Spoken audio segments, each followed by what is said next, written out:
یا اہل الکتاب قد جاءکم رسولنا، اب یہ وہی انداز ہے جو سورہ نساء کے آخر میں تھا، اے کتاب والو قد جاءکم رسولنا، آ گیا ہے تمہارے پاس ہمارا رسول صلی اللہ علیہ وسلم،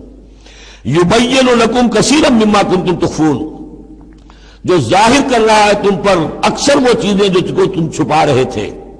من الکتاب، کتاب میں سے، ویعفو عن کثیر، ابھی بہت سی چیزوں سے تو درگزر بھی کر رہا ہے، تمہارے سارے بھانڈے نہیں پھوڑے اس نے۔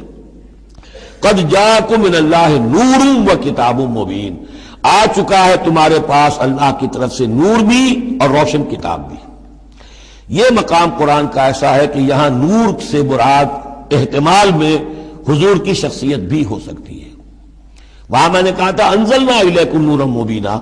نازل کر دیا ہے تمہاری طرف ایک روشن نور، وہاں اس سے مراد قرآن بنتا ہے، اس لیے کہ حضور کے لیے لفظ انزلنا یہ صحیح نہیں، اس پر منطبق نہیں ہو سکتا بعثت کے لیے، لیکن یہاں جاءکم من اللہ نور و کتاب مبین، یہ بھی معنی ہو سکتے ہیں کہ نور بھی قرآن کو کہا گیا ہو، اور واو جو ہے یہ واو تفسیری ہو، آ گیا ہے تمہارے پاس نور یعنی کتاب مبین، یہ بھی معنی ہو سکتے ہیں، احتمال یہ بھی ہے، لیکن یہ کہ یہ احتمال بھی موجود ہے کہ یہاں نور سے مراد محمد الرسول اللہ صلی اللہ علیہ وسلم کی ذات مبارکہ ہو، اور اس سے مراد حضور کی روح ہے، روح پر نور ہے،